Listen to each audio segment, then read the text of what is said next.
You're listening to Fandom, where I, your host, RJ Skeens, and my good friend and co host Marcus Laurienti. take a deep dive into all things pop culture. This week, we are going to be delving into Star Wars The Clone Wars, the animated series. This is the seventh episode in the series chronologically. It is season 1, episode 19, Storm over Ryloth. The original air date of Storm over Ryloth was February 27th, 2009, with the director being Brian Callen O'Connell. The writers were George Christic, and the timeline overall is 21 BBY. For those of you who don't know what that stands for, it's before the Battle of Yavin. Now, before we jump in here, what is the significance of this Ryloth here? Ryloth is just a that's a that's a good question. Ryloth is they're under siege, and then they have been requesting help from the Republic. They are a Republic system, and so the Republic can't just leave them hanging. And they've been under siege, and they're starving and dying. Is it a bad neighborhood of the galaxy, and that's why they're not going over there? Is it kind of like that? No, it's not necessarily like a bad neighborhood, but there has definitely been some rebellion on Ryloth. And then what do the separatists and all of them seek on Ryloth? Like, are they just there trying to gain something? Just more territory? They're trying to gain more territory, yeah, and gain a bigger following. Gotcha. Like cloud chasing, respectable. Yeah, they're trying to expand their empire, even though it's not the empire. I'll get some hate for that one. I will. It's okay. I'm asking the questions of the dumb. I'm supposed to have the answers. I don't know what the tactful position of Ryloth is. If somebody knows, drop it in the comments and give you a thumbs up. So I like how each episode starts out with like a little quote, and this one starts out with, "It is a rough road that leads to the heights of greatness." True. Very true. That's deep for a cartoon. Right? They always throw in something deep at the beginning, and I think it's pretty nice. So this episode excuse me while I speak the only language I'm fluent in. Aboard a Lucaric class battleship flanked by two Magnificent class frigates over Ryloth, the Nemoidian captain Martuk receives orders from Emir Wat Tambor, who emphasizes that the Republic can't invade Ryloth. Martuk assures Tambor that their blockade is impenetrable, and that the Republic will get quite a surprise when they arrive. The Resolute Defender and the Redeemer arrive in the system. Ahsoka Tano boards her fighter, mentioning to her droid R7A7 that this is her first time leading a squadron. Which made the droid feel real good. He's like, great. Thanks for making paired it with the rookie. I got the rook. Sorry, continue. No, you're good. So Anakin then stops by to give her some encouragement, and Ahsoka then leads her squadron out of the Resolute.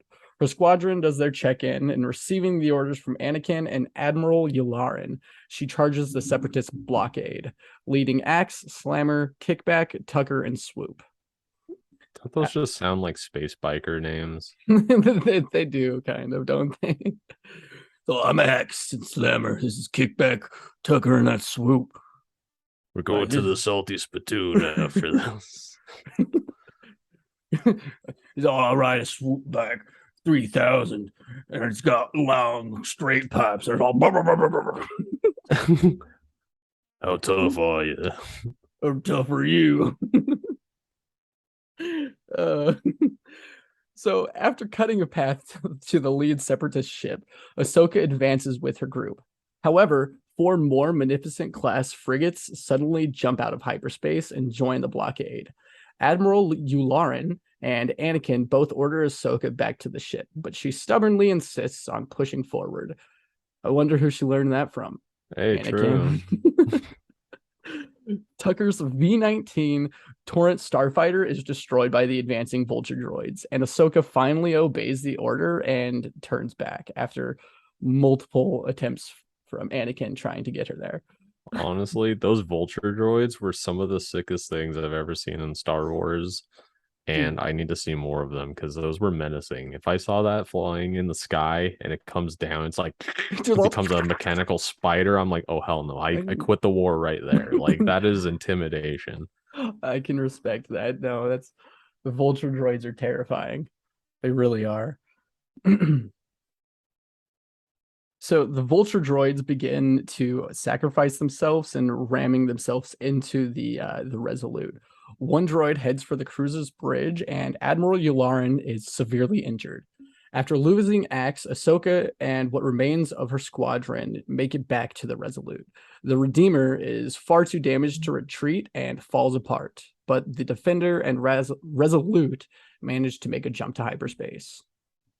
So hyperspace is just kind of like that space purgatory where they're like not in conflict areas, but they're also not in safety. They're just kind of floating through space. They're so they make a jump through hyperspace to go from one direction to another. It's to like an accelerated speed.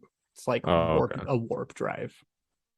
Gotcha. So are they back in like a star cluster or a galaxy that they aren't going to get fired upon? Yeah, they jumped to a safe location so they could reconvene, reach out to Mace Windu and Obi-Wan, and try to come up with a plan going forward. And at this point, what are they currently doing? Just to remind the viewers, Mace Windu and Mace Obi-Wan. Mace Windu and Obi-Wan are traveling in hyperspace to Ryloth to offer ground support. Gotcha. Yeah. In the hangar, Anakin orders a head count to determine how many of the pilots were lost, and then reprimands Ahsoka for disobeying her orders. Ahsoka learned this trait from Anakin himself, almost certainly. She's a clone. But she still takes. But she still stay. I'm struggling. Okay, but still takes responsibility and is severely dejected that she lost so many of her men. Anakin tries to console her, stating that it was a trap and that this is the reality of war and that there was really nothing she could do in that situation other than follow orders. But Captain Rex comes in and informs Anakin that the Jedi General Mace Windu is demanding a progress report, and he leaves the hangar. He in Meanwhile, trouble. he's in for it. So meanwhile, we cut to Tambor, who congratulates Tuck on his success, but warns him not to underestimate the Jedi. Tuck then orders a droid to bring him whatever archived data there is on Anakin Skywalker, seeking to learn more about his opponent. Cut back to Anakin, and he reports his losses to Mace Windu and Obi-Wan Kenobi. Obi-Wan then reminds Anakin to give his Padawan time to recover, but that he will need her help to complete this coming mission, which is very true. Can't do it on your own. So Real. time is running short, and despite losing almost half of his forces, Obi-Wan and Mace give Anakin one planetary rotation to breach the blockade before they arrive, or they'll have to postpone the invasion. Anakin stresses that the Twi'lek people, Twi'leks, Maybe Twilight. I'm gonna go with George Lucas's quote, and it's outer space, and everybody pronounces things differently. Okay. So the Twi'leks can't wait much longer, and the invasion must go on. Ahsoka then sits with an unconscious Admiral Yularen and mournfully apologizes about her failure. Rex then walks in and calls her away to Anakin, whom she finds in the hangar bay repairing a starfighter with the help of R2-D2. Anakin tells her that they need to proceed with their attack on the blockade, and Ahsoka is still shaken from her earlier failure and questions her readiness. Anakin receives a call from the Defender and orders Ahsoka back to her quarters to cool off because she goes off on Anakin. Meanwhile, Tuck, certain that Anakin Skywalker will counterattack, orders his droids back to their battle stations. So basically, there's just a bunch of bureaucracy going on with Anakin's side. And while they're all just asking for progress reports and doing all this crap, the blockade itself is preparing itself in a way that these guys should be. And it's just like instead of Yeah, going back and forth with each other, why don't you focus on the task at hand? definitely. So alarms sound aboard the Resolute, and Ahsoka exits her quarters to find clone troopers running to their stations. A clone reports to Ahsoka that the Defender is being evacuated for an unknown reason. When she arrives in the hangar, everything from the Defender is being loaded into the Resolute. Anakin credits Ahsoka with the inspiration to his latest plan. He proposes that he will pilot the Defender alone into the lead battleship, taking out the enemy commander and thus leaving only easily outmaneuvered battle droids in command. Ahsoka thinks it's a reckless plan, but Anakin leaves it to Ahsoka to command the remaining forces, while he remains defenseless in an escape pod after destroying the Defender. Anakin leaves on his shuttle, and Commander Ahsoka is now in charge of the Resolute. How did everybody feel about Ahsoka becoming in charge so suddenly at her age? Is like as like a viewer or as Uh, like I mean, the like clones the in clones themselves, and I guess the reception from the audience as well. I was kind of taken back. I was like, you got an entire fleet worth of like 30 and 40-year-olds who have seen thousands of battles. I don't know what y'all are doing putting her in charge, but I think definitely the droids, the clones were definitely taken back, at least some of them. I think Rex has like been with Ahsoka enough to know that she does have what it takes to command, but some of the other ones who haven't had like the one-on-one or close experiences with Ahsoka are definitely a little more taken back because she is such a young Padawan. And I think as a viewer, like for the first time I watched it, I was like, "Whoa, they're giving her command already! Like she's young here." I right, don't know she's her still got the exact age, Padawan but moniker. yeah, she's got her Padawan braid there and everything. Still, she's a youngin. But hey, let's see how she handles it. So Ahsoka reports to the bridge. Man, people are gonna listen to this one and be like, "Does this guy know how to read?" Yes, I do. I swear. We used to call on people who didn't. So Ahsoka reports to the bridge of the Resolute. Anakin is ready to get this plan underway. Rex and the Resolute's clone navigation officer await their orders. Tambor then updates Captain Tuck with information from Count Dooku that the Republic forces are too thin to mount an effective counterattack, and that any attempt to do so would be suicide. But Tuck still believes Anakin is coming and basks in the opportunity to achieve fame for the defeat of such a great warrior. Ahsoka brings Rex and the navigation officer up to speed as they are very skeptical. They are very skeptical about their chances of success. The navigation officer accidentally blurts out that they usually have Anakin to lead them. While he doesn't mean Ahsoka any offense, she still recognizes how much better he is at leading and how big of a responsibility that she is undertaking. The Defender then emerges from hyperspace, and Anakin hails Captain Tuck, offering to surrender himself and his vessel in exchange for safe passage of food and medical supplies to the people of Ryloth. Ahsoka then details the battle plan with Anakin's collision with a battleship. She intends to tilt the Resolute in a maneuver away from the frigates, where they're showing the bottom half, like the lower belly of the ship.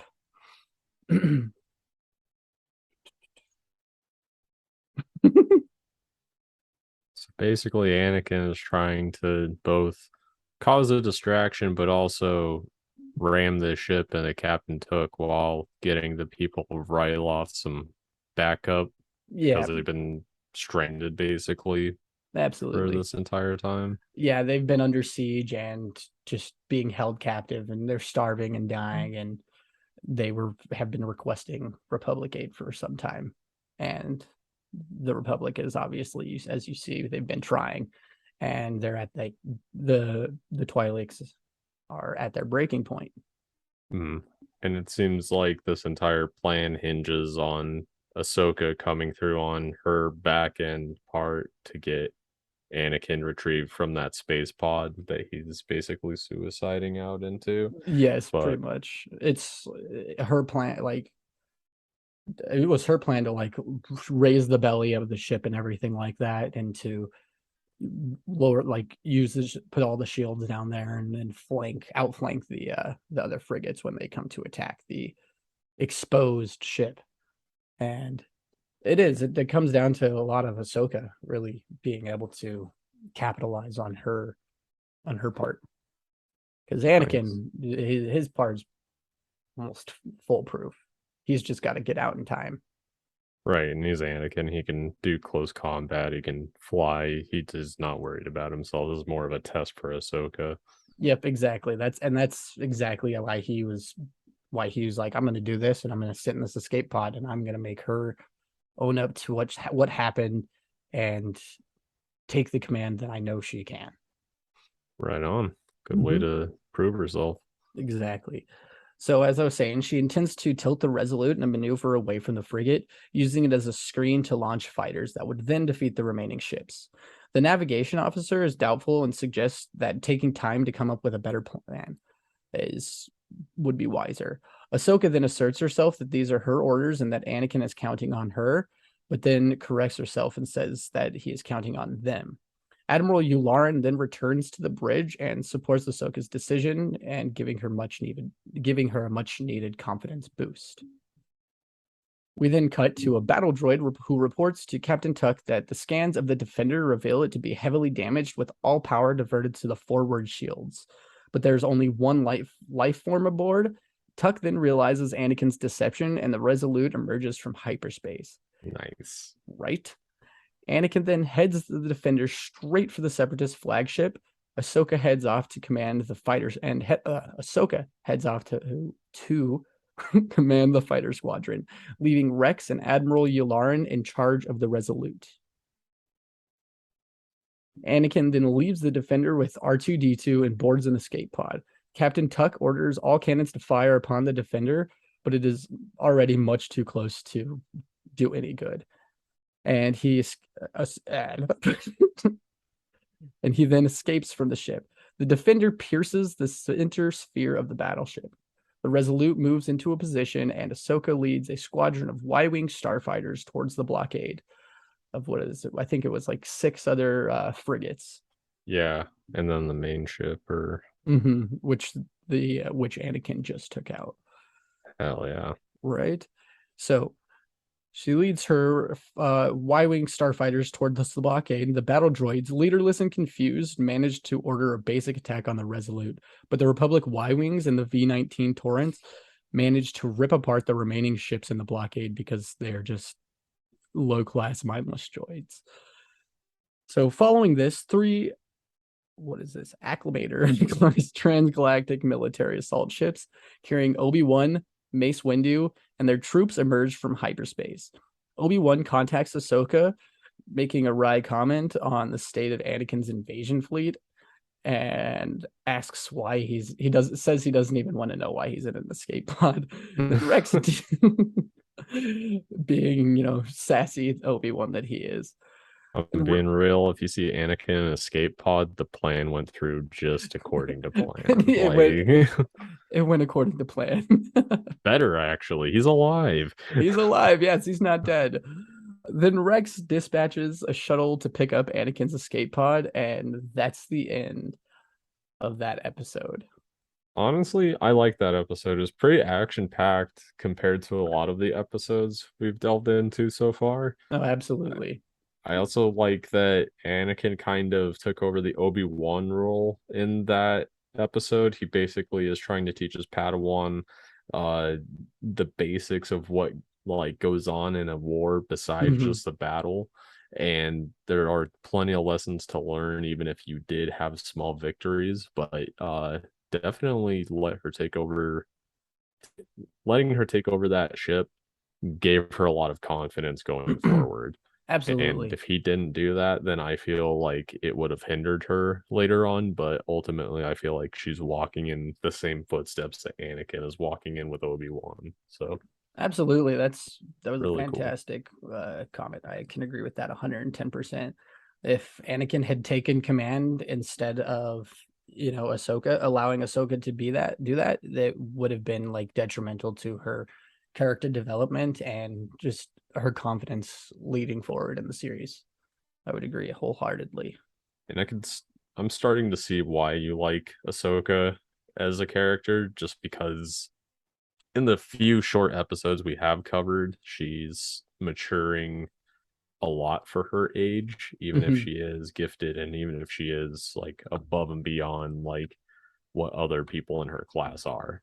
But definitely it gets you excited for future episodes. Oh, absolutely. It gets you excited to see where her growth takes her and what she grows into be. And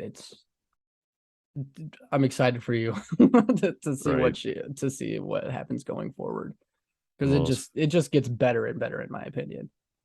and her Truly. potential seems limitless at this point. She's It's like almost like Goku. as dude, for real. Like, I mean, as far as she wants to learn, as far as like she wants to take herself in the universe, I feel like that's where they're kind of leading her into. Absolutely. And I mean, she's been such a pivotal character. I mean, they're doing a live action show of her for her coming up, and I'm so excited for it. Hey, deservedly so. She definitely is becoming a what can I say, like a primary character, I guess, for me in the Star Wars universe. Like, Hey, even if I watched all the movies, I feel like she's now part of the main lore, I guess, for me. okay, I can And dig it. I didn't really know a lot about her because of the other three movies, but this is definitely shining some light on a character that deserves it. Hell yeah, I can dig it. So let's hop into the next episode. It's about that time again. Welcome back after those technical problems. All my By problems are technical, technical. same, same. So during that short break, I decided to look up the tactical value or reasoning why the separatists would go after Ryloth. And well, in Star Wars Legends at least, Ryloth is a strategic point along the Carillion run, and thus it's a center hub for like spice trading and like value. So it's just got good, hyperspace routes and well, spice is money. They like to sell those space drugs. The underground does. And they've like got tons of treasures and goodies. Put Well, it I'm glad that there's a small reason. right. At least there's a reason. It's a tactical position because of the hyperspace routes and so forth, and Too, monetarily. So you need money for war to go forward. right? Why not supply it by stealing spices and drugs? Spices. The spices, the drugs. Oh, wonderful.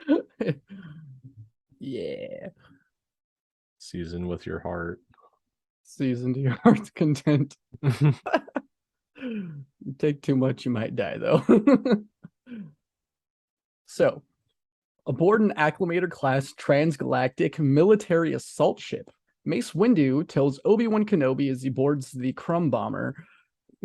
Is that the name of it? The All right, we're going with crumb it. bomber. That's what it told me, okay? Love And it. I'm going with it. Crumb Bomber. That Not when judging. he takes the city of Nabat, they'll have the landing zones for the ground assault forces. However, Wat Tambor has anticipated this, and the tactical droid commander TX-20 readies his 5 proton cannons on the ground while using the captive Twi'leks as living shields to further protect them. Keep in mind, this is a children's show, and they're using human Twi'lek shields. That's great. Isn't that like a war crime? Using them as body shields definitely goes against some convention down here. I don't I don't know what the convention's like in the Republic or the Separatist space, but Either you have the Force or you get your ass whipped. I guess. So he's using them as living shields because it's going to further protect his proton cannons because he knows the Jedi are not going to risk a big assault and like direct assault attacking him and accidentally take out friendlies or innocents. Because they typically do that all the goddamn time. Yeah, the Jedi are not going to kill people. They're trying to save everyone. That's why they're there. So Obi-Wan and clone commander Cody brief Ghost Company on their mission. And while they must retake the city, they cannot destroy the Twi'leks' homes. And they are only allowed to use blasters and droid poppers. They're not allowed to use rockets or regular thermal detonators. Which is kind of difficult, considering they have like tanks and things like that. But, you know, above the acclimator, assault ships are attacked by the proton cannons below. Commander Pons states to Windu that the fire is penetrating their shields. Windu then tasks Obi-Wan Kenobi with taking the cannons out so that their larger transports can land. The Crumb Bomber lands with the other gunships, and Obi-Wan Kenobi and Ghost Company move towards Nabat. The droid gunners on the outskirts of Nabat pin down Ghost Company, and Obi-Wan and two troopers named Waxer and Boyle utilize droid poppers to take out the droids and bunkers. They first attempt to take it out, like throw it, like Obi-Wan says, use a droid popper, and he throws it, and he's like, we gotta get closer, and there's no space to get closer. So Obi-Wan's just like, bro, I got this. You're with a Jedi Master, bro. Come on. I have the Force. So use that shit. Use it. So he uses it, and after that, after losing contact with the droids on the village's outer perimeter, TX-20 sends two recon droids to find out the Jedi's plan, while Obi-Wan dispatches Cody, Wooly, Waxer, and Boyle to scout ahead. Waxer and Boyle head south, while Cody and some of the names, bro. You named Boyle. I can't get over that. The fact that they had those three wild ass names like Waxer, Boyle, and Wooly, and then they just have Cody. Like, where the hell did you come from? Right? So Waxer and Boyle scout to the south, while Cody and Wooly head to the courtyard. The latter discover the Twi'leks being held hostage in the cannons, like immediate vicinity.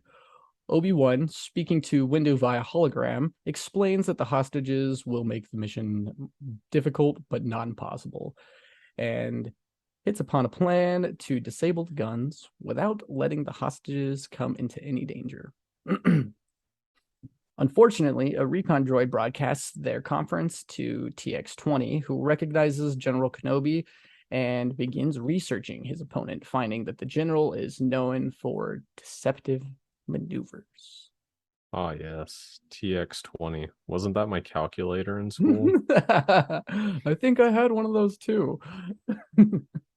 Very calculated individual. Don't hate me. That's the only dad joke I'm telling today. I'm done.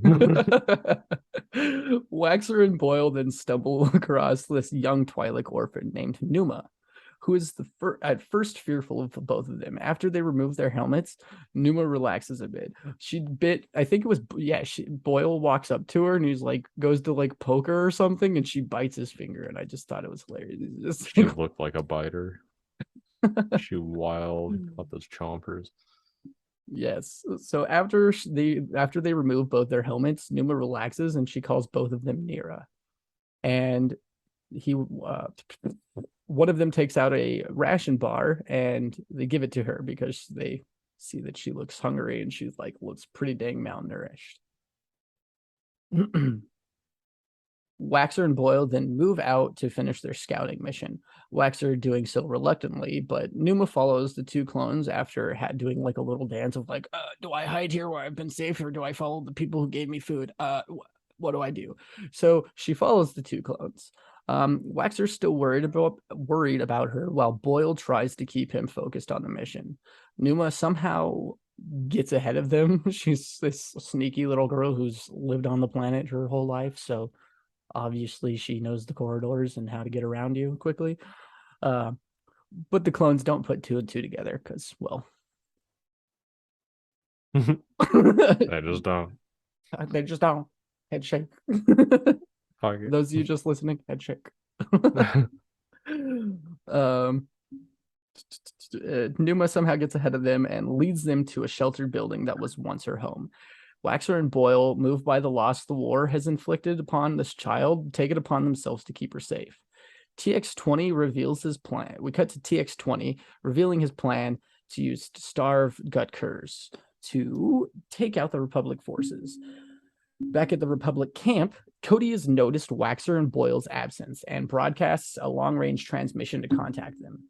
Seeking the Republic troops on the move, or seeing the Republic troops, not seeking, TX-20 orders that the Gutkers be released. The two clones receive the transmission, realizing that they are severely late to their 0620 time meeting. They start devising a plan about and like excuses of why they're late. So, however, they Gutkers they were released. So they stumble around this corner, hungrily looking for a meal, and the two clones and Numa rush back into Numa's house. Numa shows that the clone. I should have wrote a little bit more there. So they run back into the house, and freaking one of the clones. I'm not going to remember their names. They all look the same. Okay, one's Waxer, one's Boyle. Waxer and or Boyle was holding the door. He's like, "Hold the door, and I'll get." And he's yelling at the other one to get the gun. And literally, that's just us anytime we hot drop in Apex. Oh, like, dude. Yeah, it's like, hey, I'm down. Hold door. Like, I'm down. Get the door. Like, get the gun. Get the Mozambique. Get the beak. Anything. Your fist will work here, sir. Throw hands. Anything will do. A shoe. So yes, she shows them this escape tunnel inside their house. Just super convenient. Meanwhile, we cut back to Ghost Company is being attacked by the Gutkers as well. Obi-Wan then uses the Force to use, like Jedi mind trick and speak with the creatures and like lures them into this alleyway. And while he's back there, he's like all by himself and he's like focusing hard because he's like force, controlling like 8 fucking Gutkers that want to just eat his face and rip him limb from limb. He then yells at the clones to shoot this bridge, and this bridge goes down, blocks a bunch of rubble, and blocks the Gutkers in. Obi-Wan then uses the Force to flippity flop on out and leaps out. Yeah, he leaps out. Context. Phrasing. Oh gosh. So he leaps out. Though the clones defeat the creatures, TX-20 knows that their numbers are very thin. Suddenly, Waxer and Boyle emerge from a hatch in the street. It's basically like a manhole cover, and all the clones like aim their guns, and Obi-Wan's like, "Yo, don't do it." He pulls like a Z fighter and like reads their energy, and he's like, or their power. He's like, "I know whose power that is. It's good, bro. We're good." We're chilling. All right. Obi-Wan. So they all Waxer, Boyle, and Numa climb out, and Obi-Wan converses with the two. And he's like, "Oh, I realize why you guys were delayed." And Obi-Wan's like, "Cool. You're doing good work. You're doing the work of me, my man." Finally. So they Waxer and Boyle make a comment that Numa knows the underground very well, and they devise a plan to go and freeze the prisoners using this underground network of tunnels. They proceed to go free the prisoners. After they free them, Numa is reunited with her uncle. I don't know how to pronounce his name. His name is Nilan Brill. I don't know where we learned that name. I looked that one up on Wikipedia. It was needed. It was needed. However, a battle droid reports of the rescue attempt, and TX-20 turns his AAT droid on Obi-Wan, who had just gotten like thrown by a blast. Oh yeah, from a blast from the proton cannons that he had just destroyed with some freaking out droids. They're like, how do I reset the override? And Obi-Wan's just here, just blam, blam, takes out 5 freaking proton torpedo cannons. It was I used fantastic. to work one of these on the space farm all the time. uh, oh, I guess I jumped ahead a little bit. So he manages to destroy those cannons, and however, a blast from the TX-20's tank, destroys the final cannon that Obi-Wan is in, and it knocks him into the street. The 3 are on the ground, with Waxer and Boyle had also gotten thrown back by the same explosion because they were loading in the proton torpedoes. Numa runs out to her clone friends and tries to help them up, and then she rushes to Obi-Wan and is like, I'm this little scrawny girl who's malnourished. I'm gonna help this grown man to his feet because she's a good person. And sorry. Good on you, Numa. Good on you, Numa. You're a G. Even as he tries to push Numa out of sight, TX-20 targets Obi-Wan and Numa, laughing evilly and gloating that Obi-Wan is lost. So moved by the threat to Numa, and like moved by her attempt to help the people helping them, the Twi'leks all rush out of hiding and they swarm over the tank, and they start to tear TX-20 to pieces with their bare hands, which is awesome. It's super metal. The hyper intelligent droid has not foreseen this event happening, because there's nowhere in his programming that would say anything like this, and so he's just does not compute over and over and over again while he's just getting ripped limb from limb, and it's fantastic. Rare last words. For real. So then the acclimator transport lands. Mace Windu commends Obi-Wan Kenobi on his victory. However, he states their new objective is going to be much harder, and that is to take back the Ryloth capital of Lesu and free this world. Waxer and Boyle say goodbye to Numa, and as the army heads towards the capital, Numa calls Nira out to Waxer and Boyle again. They then ask Obi-Wan what Nira means, and he translates that Nira means brother smiling. Waxer and Boyle turn and wave back at Numa before moving out towards the sun, intent on freeing this world and the rest of the innocence of Ryloth. Honestly, this one started out a lot differently than the last one. I feel like the last one picked up instantaneously into some action portions, but I'm glad that this one kind of took more of a heartfelt spin-off, because if it's in a 3-episode series like we're saying, then it's good to have that like breathing room for the story to develop further rather than just the action controlling everything.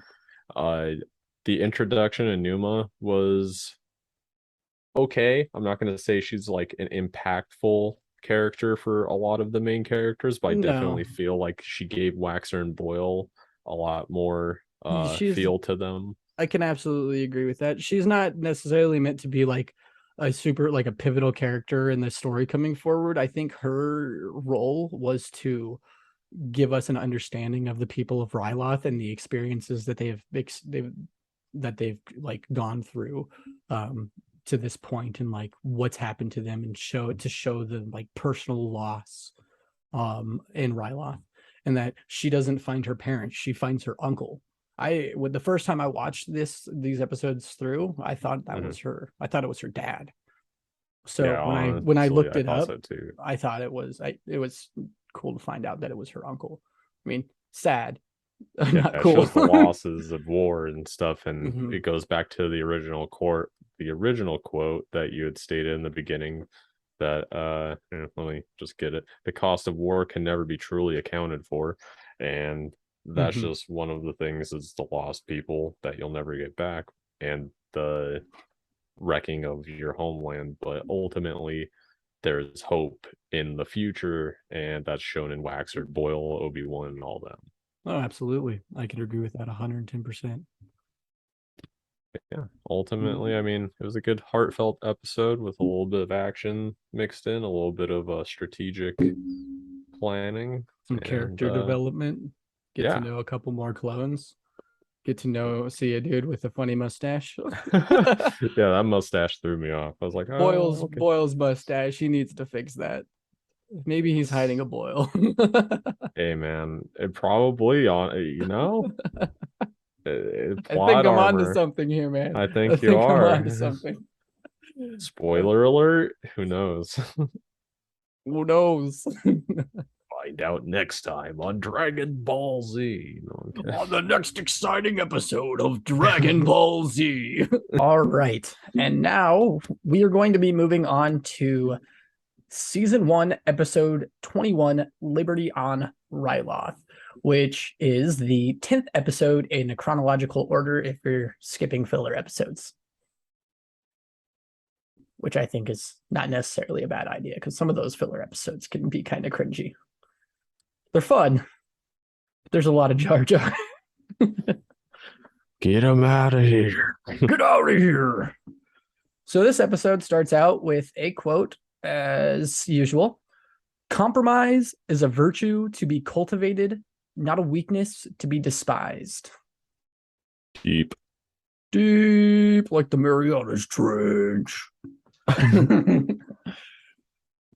All right, so this episode starts out as Mace Windu and his forces head to Lesu along a cliffside path with ATTE walkers. They are then ambushed by several AATs. The tanks incapacitate the first walker in the line, and then they start to target the rear walkers, seeking to trap and destroy the Republic forces. Mace saves the gunner, and then Commander Pons comes up to him and informs Windu that they're pinned down. Windu and Pons order Lightning Squadron to the front while Windu pushes the first fallen walker off of the cliff in order to clear a path forward. Lightning Squadron is deployed from the ATTEs and moves up to the front with Mace. Commander Pons and the rest of Lightning Squadron then overrun the tanks and the droids using AT-RTs, commonly known as like chicken walkers. They use grenades and, just the turrets on the front of these guns. Afterwards, Pons then tells Windu that they have lost 32 men along with command crews of 3 of the walkers. We then see a recon droid spying on Windu and Pons, discovering that the Republic forces will reach Lesu sooner than expected and that they will need help to take Lesu. Watching the stream at his command center in Lesu, Amir Wat Tambor confers with the tactical droid TA-175, refusing to retreat, despite the odds being against him. Tambor states that Windu doesn't have the troops to take the city. Tambor then orders all of the droids to be brought inside the city and to secure the bridge. In a holographic conference aboard Windu's lead ATTE in his column, Anakin Skywalker informs Mace, Supreme Chancellor Yoda, Admiral Yularen, and Senator Orn Free Ta that his fighters have the space around Ryloth secured. Mace then mentions that Obi-Wan has taken the Jixian Desert. I don't know how to pronounce that. That's fun spelling. Obi-Wan's taken the desert, and that the southern hemisphere of Ryloth is secure. The only thing that remains is to take Lesu. Republic spies are certain that Tambor has his command center there. Yoda asserts that when they have taken the city, they must capture Tambor. But Mace is unsure if that's a possibility. Tambor has chosen his stronghold well, and with the only way in or out of Lesu being a plasma bridge, a siege could drag on indefinitely. With the Republic forces stretched thin, Mace decides to enlist the help of Twi'lek resistance under the command of Cham Syndulla. Chancellor Palpatine states that Syndulla was a radical before the war and that he can be very unpredictable. Senator Ta mentions that before the war, they were political rivals and that they still are. Senator Ta states that Syndulla seeks to gain power. Windu will leave the politics to Senator Ta, he states, but Windu is going to do whatever he can to help the people. Palpatine then requests reinforcements to be sent instead, but Admiral Yularen informs that there are none available. Mace states that the Republic can't win without Syndulla's help if you can't get reinforcements, which is pretty typical, you know. War times, you're like, Right. we can't get you people. We don't have it, or they're too far away, Exactly. and we need you to take this now. And they're outnumbered and they're basically sending their best guys anywhere that they can. So, Yep, pretty much. So, meanwhile, Count Dooku informs Tambor that his tactical droid has informed him of the pitiful job he has done. Tambor insists that the droid has been exaggerating and asserts that this is that he has not lost yet. Dooku states that Tambor is no match for Windu, and he orders him to retreat with what valuables he can, and then to destroy everything else. Tambor is rather alarmed, but Dooku explains Ryloth's fate will demonstrate to the galaxy the cost of a Republic victory. So he's like, yeah, we're just going to blow it up because, you know, that's not a war crime or anything. oh, they don't even worry about that at this point. They've committed so many. This is just like a misdemeanor. Dude, for real, the number of war crimes the separatists commit, they're just like, just jack it up. Just another day. Exactly. So Mace and his two troopers come across a patrol of battle droids looking for another lost patrol. But instead of defeating them, Mace allows the rebels to attack them. They then come across the freedom fighters, but Cham Syndulla is rather adamant against giving his help to the Republic. He's like, I don't like you guys. You guys didn't come and help us when we needed it. And now that, you know, we've been captured and we've been put through hell and back, now you want to help us? So he's very skeptical about the Republic's health. Sir, we don't like your last test results. We're gonna have to scan you for Sir, it seems trust. that you have a blood infection that makes you untrustworthy. Use the force. So the tactical droid TA-175 notifies Tambor that their bombers are ready for launch and states that he will ready Tambor's ship for evacuation. However, Tambor is not yet ready to leave, and Mace, Razor, and Stack accompany Cham to his hideout under a wrecked C-9979 landing craft. Mace mentions that he can stop another massacre from happening, but Cham states that when the droids invaded, God damn, I'm struggling right now. He states that when the droids invaded, the Republic was unable to help, and that they were forced to surrender. Then the Separatists brought in tanks to exterminate them. Stack examines a blurg, which is another one of the clones. Apparently, it's mail time. So Stack examines a blurg, but after it snaps at him, Tay Boone chuckles and mentions that his blurg is faster than a riding machine, even though Stack is highly doubtful because, well, he's a clone who relies on technology. Despite his misgivings about the Republic, Cham then displays the tradition of the Twi'leks and gives their guests whatever food and drink they still have. We then cut to the Separatist bombers launching, and Tambor targets all of the villages within range, starting with the inhabited ones, which is great. He's like, yeah, we're going to blow up the ones with people in it. Right. Why not? For Chalk real. it up. So Hans leads his troops and ATTEs to a village where he plans to spare some of the rations to the hungry. Twi'lek women and children in the village, but the village is suddenly blasted to bits by bombers.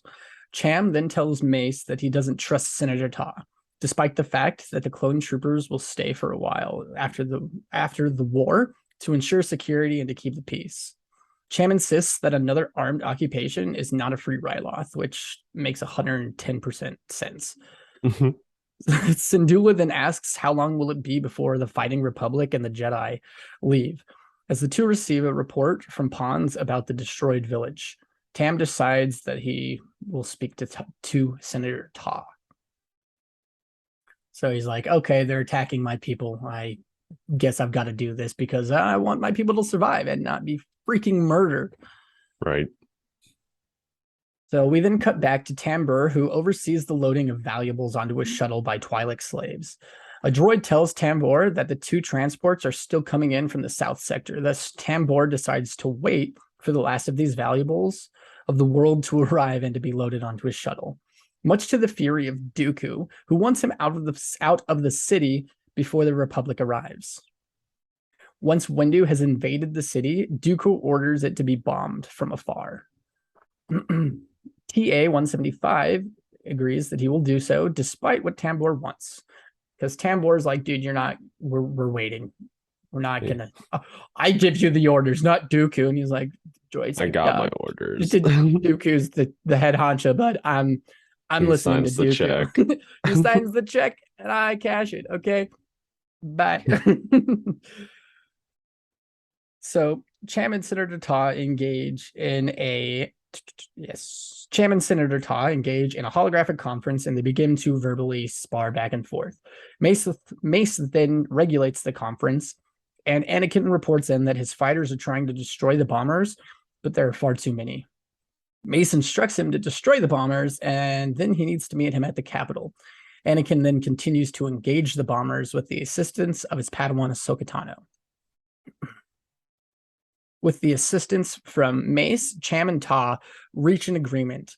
Ta will not let Ryloth fall to another armed occupation, while Cham promises that he will not seek power and rallies his men together. Meanwhile, all this is going on. Battle droids escort the civilians of Lesu to the outer wall to slow Mace Windu down. As Mace and Cham discover this, they spot two MTTs making their way towards the city.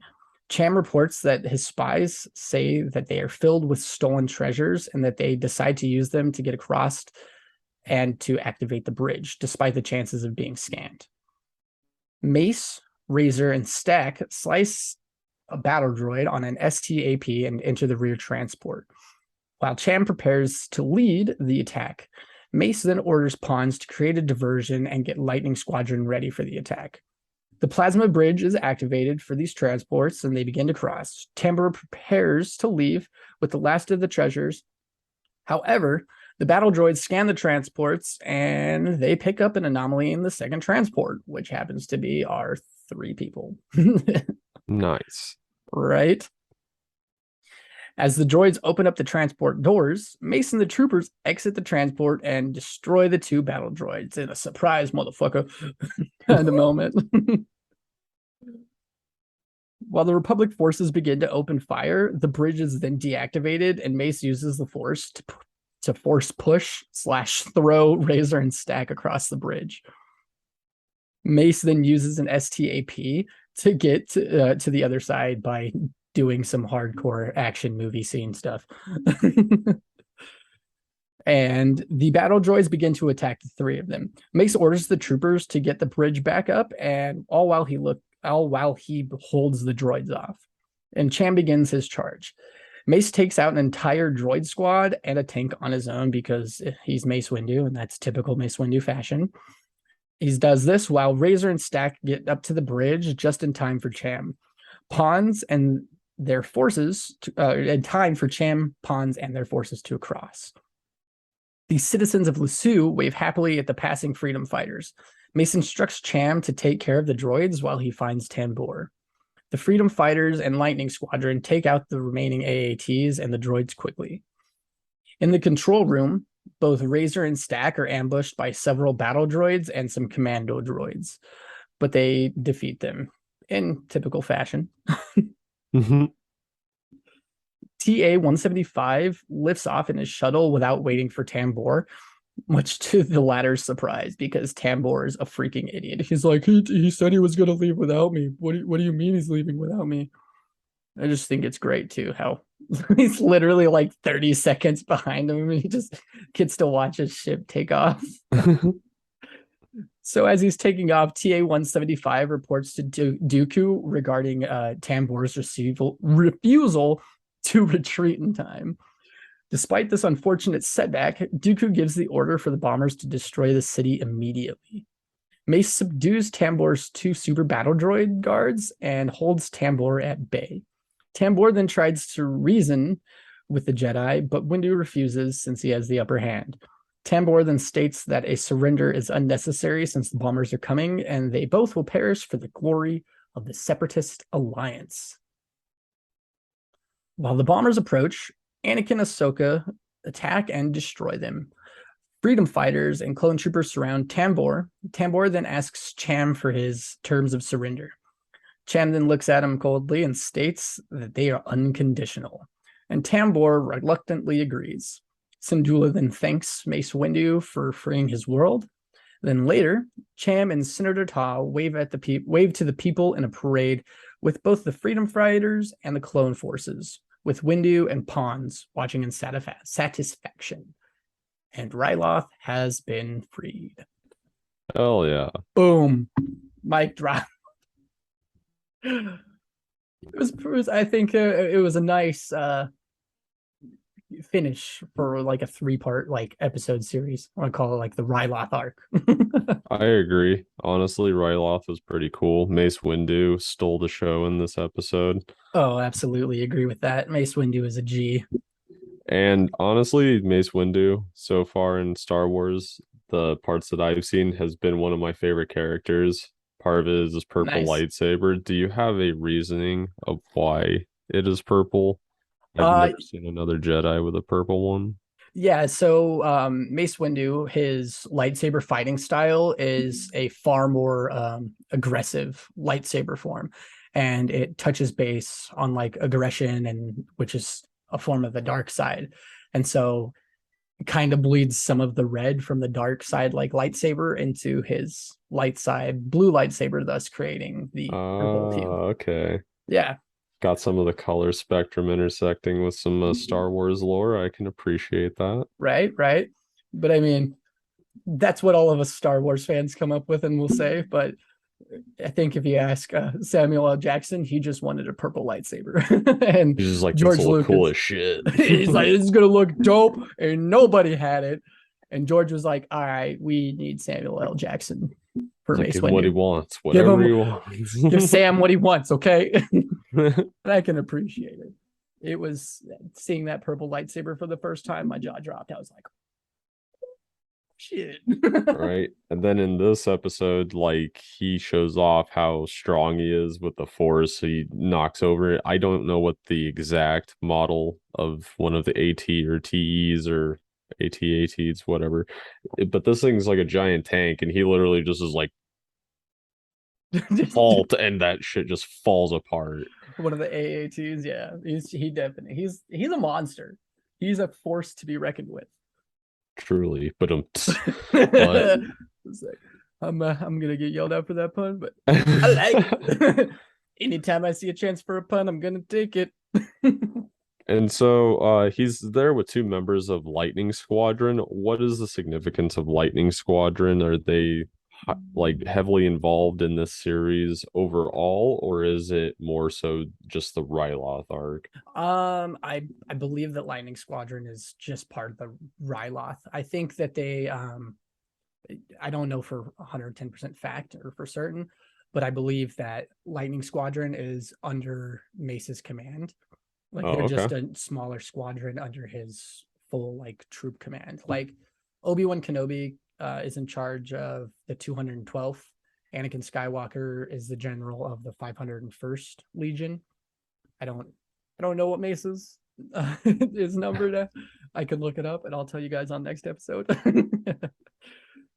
But bookmark that. Bookmark.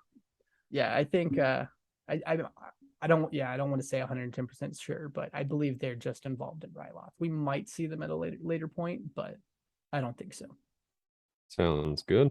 And then you were mentioning that Senator Todd and Syndulla were political rivals. How so? Like, are they just based on ideology, or who they actually support in wars and such? I think it's like who they support and their ideology.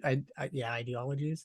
I believe they both were running for senator at one point in time, and Syndulla thinks that Senator Ta is like corrupt, and with good reason, because we see that he's all chummy with Senator Palpatine. And spoiler, if you haven't seen episode 3, Revenge of the Sith, when the Republic falls, we see Senator Ta is one of the people who I believe is with Palpatine and still supports him. Nice. So he's not a good guy. Oh, definitely not. If you're And running with Palpatine for long periods of time, you're definitely up to some shady stuff. and I really just don't like Senator Ta myself because I mean, look at him. He's living this like lavish life and he's like obese because he eats so much and he's like so well fed on Coruscant while all of his people are being put through the ringer by the Separatist Alliance. And as we saw, what is it, Nima in Hmm. the second episode of this series, she was so malnourished and starving, and it's like so many other like citizens of Ryloth were starving and dying and just not able to eat like Senator Ta. Right? Senator Taz over there stuffing his face and complaining how his people are falling, yet he's part of the problem. No, exactly. He's a big part of the problem. All right. What And would you then I want to ask you, what would you rate that like whole little 3 episode arc?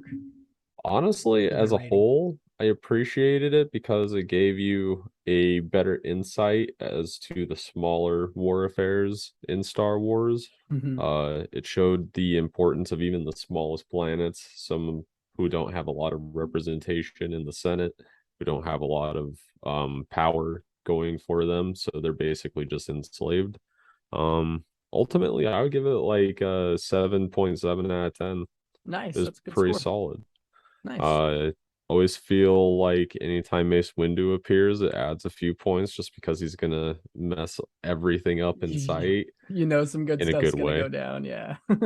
And I dug how interactive Lightning Squadron was with everything else. Like they actually had personality compared to a lot of the other clones.